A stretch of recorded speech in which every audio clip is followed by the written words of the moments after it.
The revolutionary Israeli software inside the Chinese drones that this missile carries will change warfare forever. The basic idea is simple. An ant colony is a living computer, even though each ant is dumb. But as a colony, they combine into an intelligent superorganism. Pathfinding, the piano mover's problem. All of it with no leader, no general ant. Our competitors only talk the talk as marketing hand-waving, swarm intelligence, emergence. We are the first to walk the walk. We are the first to really build it. Remember Devastator from the Transformers? A group of separate machines that combined into one giant robot, far more powerful than any of them alone. Our drones do the same thing, except they combine their minds, not their bodies. And instead of science fiction, it is real computer science. Impossible, you say? You need to realize this is not just any swarm. It is a hive. And a hive can do 5 things that are impossible for any conventional swarm. 1. A hive can operate inside a hardened bunker, buried under a mountain, sealed against every outside radio signal. 2. A hive can synchronize underwater, where no radio reaches at all. 3. A hive cannot be jammed. No matter how powerful the jammer, it fails. 4. A hive has no command center to hit. Every drone you kill, another is already doing its job. 5. A hive can find a target it cannot see by the air between the drones themselves. But before that, let me show you how we got here. You know how when you are on a video call with a friend and the reception gets bad, you turn off the video and switch to voice only, and suddenly you can hear each other again? Because voice takes less room on the line than video does. And if the reception is really bad, you drop to text messages. SMS. Almost no information, just your net message. And it gets through when nothing else does. But the drones in the swarm are always at SMS level, by choice. They never try to send video to each other.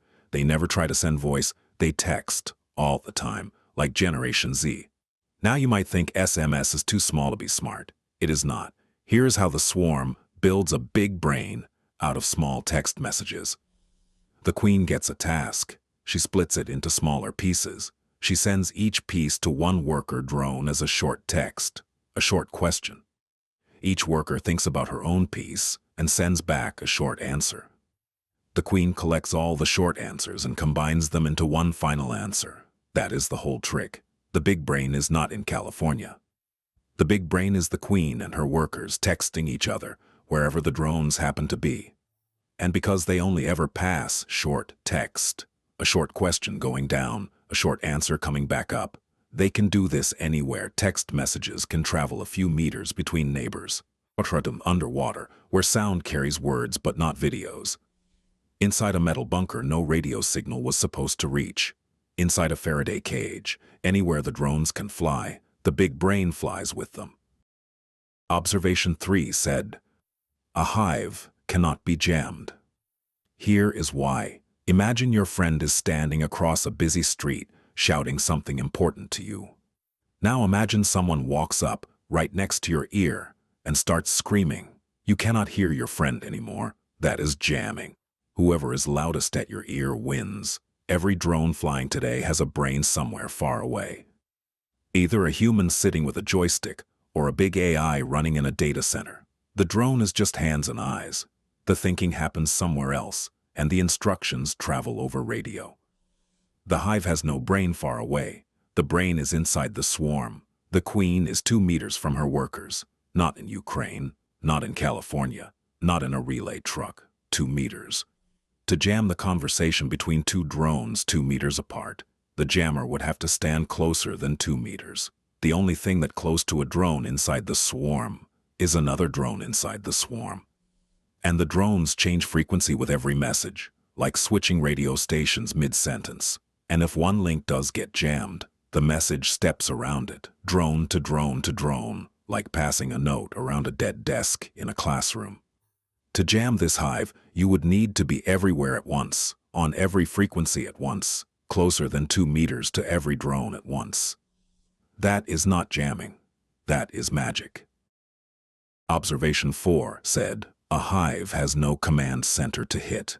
Here is why. Every piece of this swarm is cheap, off the shelf, ready-made. The quadcopters are factory products anyone can buy. The brains inside them are hobby computers the size of a packed wallet.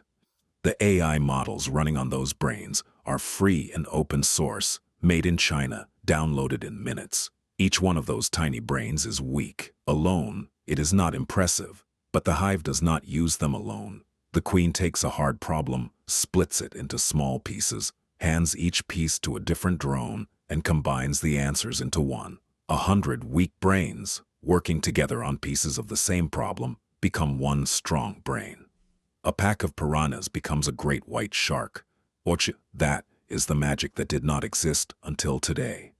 That is what makes all of this possible.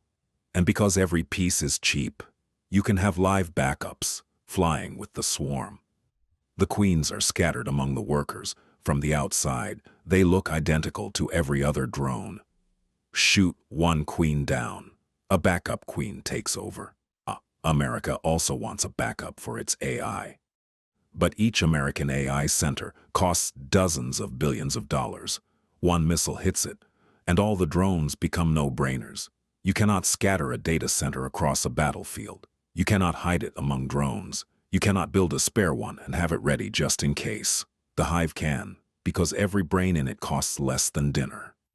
Observation 5 said, a hive can find a target it cannot see by the air between the drones themselves. The drones enter the bunker through the ventilation, silently. Nobody inside knows they are there. Every drone carries a few cheap sensors. An infrared sensor, a CO2 detector, a microphone. The CO2 smells the breath seeping out of occupied rooms. The infrared feels which rooms are warm and which are cold. The microphone picks up voices, machinery, silence. No single sensor tells you much. But the queen collects every reading from every corridor and cross-references them. CO2 says people, heat confirms it, voices confirm it again. A room can fool one sensor. It cannot fool all three at once. The map appears before a single shot is fired. Spotting people in a bunker is easy. Let us check a tough one. The same system can run on cheap, autonomous underwater vehicles. First, they reach the patrol zone using inertial navigation, Doppler velocity log, and depth from pressure. No GPS, no satellite, no surface ship. Then, thinking together, they spread out autonomously, navigating relative to each other by pinging with sound, the way dolphins navigate by echo. Each one carries a thermistor, a hydrophone, and a pressure sensor. A submarine leaves a thermal wake, warmer water where it passed, and simple scaffolding code turns the raw readings into tracks. NumPy, SkyPy, FilterPy for Kalman filtering. Points become vectors. Vectors become curves. The drones know where the submarine is heading, but a submarine commander is not stupid. He shoots decoys, small missiles that produce heat, that maneuver, that are designed to look exactly like a submarine's thermal trail. Suddenly there are 5 heat sources in the water. The queen cross-references. One target is hot and noisy and pushing water like something that weighs 5,000 tons. The other 4 are hot, but silent and weightless. They fooled the thermistor. They could not fool all 3. The information was never inside any one drone. It was in the differences between them. Everyone inside was gone within 4 minutes. America's fate equals your call. Do nothing. China wins. Forward this, America lives.